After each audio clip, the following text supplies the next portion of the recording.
Hey guys, Anthony here, and today you see I have some cards in front of me, and these are some Elfnote cards. I wanted to make a video talking about Elfnote because I'm like recently the Elfnote deck has been doing pretty well. It got a really good showcase at YCS Montreal, won a lot more top card representation than people originally thought. Um, and the question is popping up all over the place, like, is Elfnote too strong? What happened to Elfnote? And I wanted to give my opinion on this deck because I did test a lot of Elfnote for the NAWCQ, and I do believe I am one of the better Elfnote players in the TCG. A lot of Elfnote players uh usually ask for my opinion on like deck ratios and stuff, and a lot of the really good Elfnote players have taken some suggestions from me regarding like Elfnote theory and whatnot. So I believe I am qualified to give some opinions regarding the deck. So I'm just gonna share what I know about the deck because I'm probably not gonna be playing this deck in the near future, and I want to talk about it. What I feel like are the flaws of the deck and why I think I wouldn't be playing Elfnote, and why the deck overcomes said flaws in YCS Montreal. So let's get to the flaws of the deck. So if you can see here, this is the deck list of Pancho, who won the YCS Montreal, and obviously it is one card different. I lend my Arcanine Magician to somebody else, so I don't have that card right now. So I replaced it with a Wind Pegasus, but obviously, and then I separated the cards in three piles. This pile is going to be the non-engine, this pile is the bricks, and then this pile are cards that you can consider to be starters. But the issue you see here is there are 6 of these that are like 1.5 card starters or only like extenders. But and then in these starters that are actually 1 card starters, I put them into 2 piles too because these cards almost always do the same thing. So if you open multiple of these, they actually like 1 plus 1 does not equal 2 in this case. It equals like 1.75 or 1.5. Unless your opponent hand traps you in a place where you could like hit them with like a knowledge check. But yeah, as you can see, these starters, regardless of how you use them, they always lose to 2 hand traps. And you're gonna say right now, Anthony, why are you being stupid? Obviously, 2 starters will lose to 2 hand traps, but if you think about it very clearly, that's often not the case. For example, recent good decks, 2 starters often beat 2 hand traps. For example, in Ryzeal, if I normal summon Ice and I get hit by a hand trap, and then I special summon Sword, right now, no matter what you hit that second sword with, I beat you because I have a dual drive in my deck. Let's say I go to Yummy. I normal summon Cupsy. Cupsy by itself beats 1 hand trap. So if I have literally any other Cupsy, like not even any, not Cupsy, any other Yummy, I pierce 2 hand traps with 2 starters. Now let's think like K9 Vanquish Soul. I go like Joel will reveal something. 2 hand traps doesn't do anything to that. I go like any of the K9 decks. It's just so hard to hand trap them. Because like I normal summon what's it called? Nori. You hit it with the hand trap. It's a monster hand trap. I special Izuna. Now what? I beat 2 hand traps as well. You can hand trap Izuna if you want. If you don't, I'm summoning Lupus, and now Lupus turns off a couple of your hand traps, and then I'm going into an untargetable Ripper. The Ripper then negates one of the hand traps. So like like the Jush format that everybody likes to say is so good and whatnot. Most of the Jush decks have the same property where 2 of their starters will always beat 2 hand traps. That is when we like first started seeing how hand traps just aren't that good anymore. But the issue I have is people got so used to Jush decks just naturally beating 2 hand traps with 2 starters that they like played less hand traps in the deck because they think that hand traps are just less good.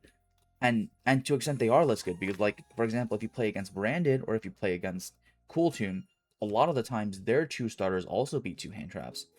For Branded's case, most of their starters are weak to 1 specific hand trap. So if they have 2 types of starters that are both weak to Ash, you only have 1 Ash In this case, they would beat the hand trap. And also, if they have Spawn the White Dragon, they're guaranteed to end on more stuff through your hand traps. A lot of the times you feel like if you hand trap Branded, like it just trades down with them. They just ultimately end up outvaluing you. And if you play versus Cool Tune, if they open Rotary, you can open 5 hand traps and it doesn't work because Rotary is a god card. And obviously they have like a ton of ways to search for Rotary. And like just the way the deck works in general with Trackmaker and whatnot just makes it so that like the deck is just so much easier to play with. And if you have like KTS, for example, it just, if you could normal summon a Rico and you go Veiler and they chain KTS, and if you don't have an Ash for the KTS, you just lose the game, right?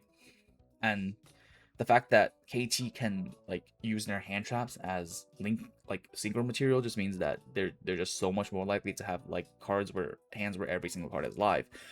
But you see, I wanted to talk about all of those before I talked about Elfnote, because Elfnote is not that type of deck. The only 2-card combination in Elfnote that has the potential to beat 2 hand traps is exactly either this or this. It can't be both.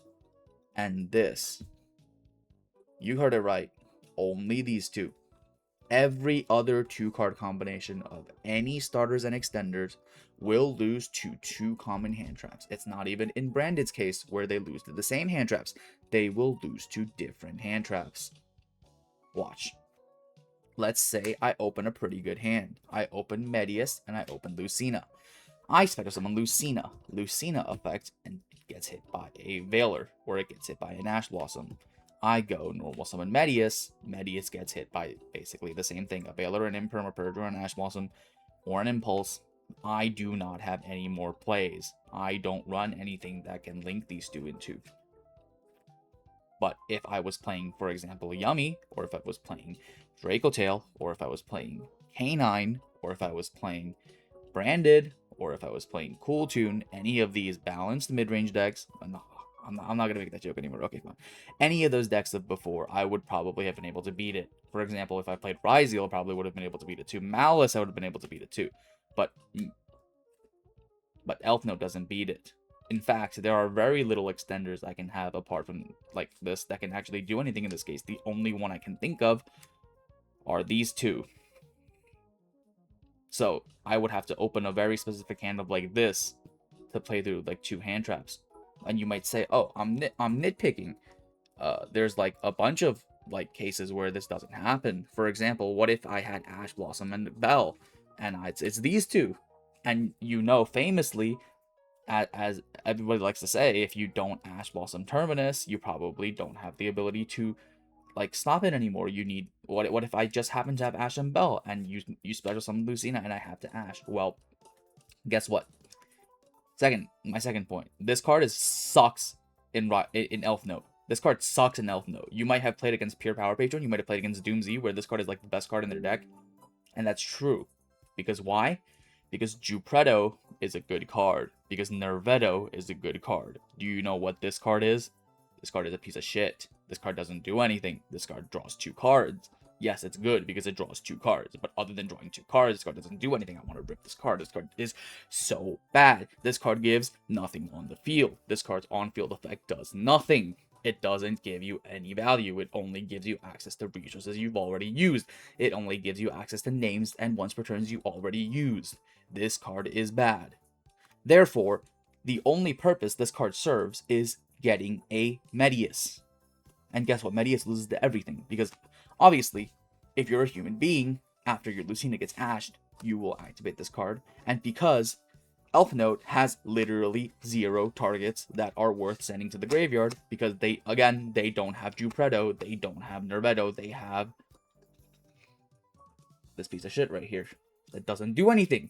So the only good send is a Pigeon. But if you send Pigeon, now you only have 2 adds. You either add a Medius or you add a Vidolium. And if you add Vidolium, and this Vidolium does not go through, you lose the game. Again, the Ash and Bell theory. 2 different hand traps. But if you choose to add Medius, and you activate Medius, you'd be like, I beat you. You beat me now because I can't Bell Medius. And guess what? Most Elfnote decks only run 2 pigeons, and because you dumped 1 pigeon and Medius cannot revive a pigeon from the graveyard, you are obviously not going to summon the second pigeon out of your deck, because that makes it so that your deck is 10 times worse, because you really want your Regina to be able to summon a pigeon in case of emergencies. Therefore, you will add a Vidolium, and you will play into the same exact Ghost Bell. It literally does not matter. Okay, so we've established that the only 2-card combo that can beat 2 hand traps is this very conditional combo of either one of these plus exactly a pigeon, which you don't even run 3 of. And by the way, my argument was that I run 3 copies of Vidolium, so if I open a hand like this, I can preemptively scale Vidolium, and I can go Vidolium effect to destroy itself, and because most players, logically, would never ash the Vidolium effect to add because they think I was going to go ahead and get Terminus, I can go ahead and grab the pigeon, and this way I can crack your 2 hand traps. But this only works if your opponent is stupid and doesn't know this theory. So if I see my opponent doing this, I am ashing the Vidolium, so this doesn't work anymore. So obviously, let me demonstrate why this beats 2 hand traps. Let's say I special summon Lucina, I activate, and it gets hit by anything. I don't even, it's not even correct, actually. You just go special, you just go normal, you activate. Are you going to hit it or not? If you're not going to hit it, like with Ash Blossom, then sure. If you hit it, sure. It doesn't matter, because obviously this can dodge, right? So now I'm putting, like, pressure on you. So let's say you have, like...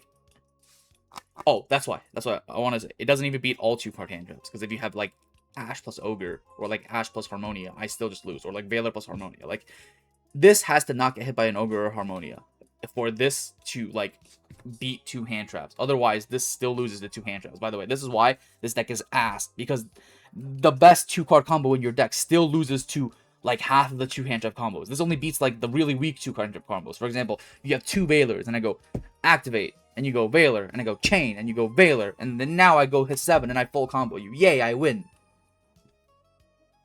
That's like that's the only way, right? What if they're smart? What if like you play it correctly? You go normal summon, right? And then you go special summon, and you go activate, and they go Ash, and then you go activate, and then they're like, fine, that's fine. Okay, now I go into a June Pride, and then now I don't know, I search for Virgino or some shit, and then I activate this, and if you don't negate this, I win, and if you negate this, I activate this, and I sometimes win. Yeah, okay, that's the only time my 2-card combo cracks your 2 hand traps. This deck is so bad. Like, Cool Tune is here playing 17 hand traps with all of them being able to combo with their deck, and, like, with only 1 true brick in their deck, and now you're here playing a deck with, like, 6 semi-starters and only 2 combinations of cards that, like, always lose to Harmonia and Ogre, and, like, half your starters don't even combo with hand traps. No, none of your starters combo with hand traps. And the only thing this deck does better than Cool Tune is that it can main deck these because it's better at, like, throwing them away with your spells and traps. But, like, this isn't even exactly always the best answer to everything. And, like, this doesn't always win you the game either. And the Cool Tune player can play, like, Purge and stuff, which is, like, really strong in this format. And they don't have to play, like, this garbage we see right here where, like, every single one of these cards are miserable to draw. It's like, whenever I want to play Elfnote, I'm like, why would I play this deck instead of Cool Tune? Cool Tune is Elfnote, but it's superior in every single way. It has 17 different 2-card combos that beat hand traps because you just happen to have, like, an extra bell in your hand, and that just makes all the difference. Because why not, right? Cool, like, if you draw Rotary, you just win the game. You beat 17 hand traps. But, like, my deck just, like, always loses to, like, any 2 hand traps. And you know why? Okay, this is when I want to sequence into why I feel like, despite having all these issues, the Elfnote deck got, like, such a good, like, record in Montreal. My theory is that less people played Cool Tune because of fatigue. More people wanted to play Roulette because Roulette is new and Roulette is fun. And a lot of Roulette players are on combo Roulette. Which, it doesn't even matter which Roulette you're on. Roulette just does not beat Elfnote if Elfnote goes first. Most of the Elfnote players, like, I've talked to a lot of them, a lot of the ones that did well, and they just told me they just won more dice rolls. Like, the Elfnote players won a bunch of dice rolls versus the Roulette decks that don't play any hand traps. And obviously, if you don't play any hand traps versus Elfnote, you just lose the game because that's the one thing the Elfnote deck is good at. The Elfnote deck is good at, if you don't hand trap it, I can make a board that you literally cannot beat. And obviously, it's unbalanced. I understand. You don't have to come at me. I know that this type of game plan is not healthy and whatnot, but I'm not here to talk about whether or not this gameplay is healthy. I'm trying to talk about whether or not this deck is good. And knowing that if I don't get hand trapped, I will FTK you is not a hallmark of a good deck, competitive wise. This is not the video for that. So please spare me. But yeah, I don't know. This deck has got a good score because like it just happened to high roll a bunch of roulette players going first. It didn't face Cool Tune. Like if you actually played against Cool Tune, you would know this deck is completely miserable into Cool Tune. Like you have to side so heavy to beat that deck. Not even side. You have to like just tech your deck so heavy to even have a chance to play against, to beat Cool Tune. Assuming the Cool Tune player is like not brain dead, but yeah. Let me know. Let me know your opinions on Elfnote. Let me know if you think I'm just wrong and I'm just unskilled at Elfnote and like I just hit Elfnote with a bunch of weaknesses and it doesn't actually have those weaknesses, but like I don't know. This deck just doesn't have that many high quality starters. All of its starters, like a lot of its starters have redundancy. This card equals this card, which equals this card, and if you run too many of them and you draw multiples of these in your hand, you feel terrible. And then like this card clogs this card, which then clogs this card. And if you ever had to play a game where like you special summon Lucina and then they negate, and then you normal summon Tinian and then they negate, and then you have 0 cards to then extend, and then you end on a Tinia pass with like one hand trap in your hand because you freaking drew one of these in your hand. And then like you have Charmies in your hand because you went first with Charmies because you play them, and then because obviously they're gonna show up in your hand when you go first, and then you just lose the game because your one starter doesn't stop them. And then like I don't know, maybe it's just me. Maybe Elfnote is just this crazy good deck, and I'm just not seeing it. But yeah, this is like the reason why I'm probably not gonna play Elfnote in the future until like the Ars Magna cards come out or whatnot. But current Elfnote, I feel like just has a really big issue where like if people wake up and start playing Cool Tune again, like what they're supposed to do instead of having fun with Rolad, this deck just like instantly goes into the gutter. So yeah, let me know.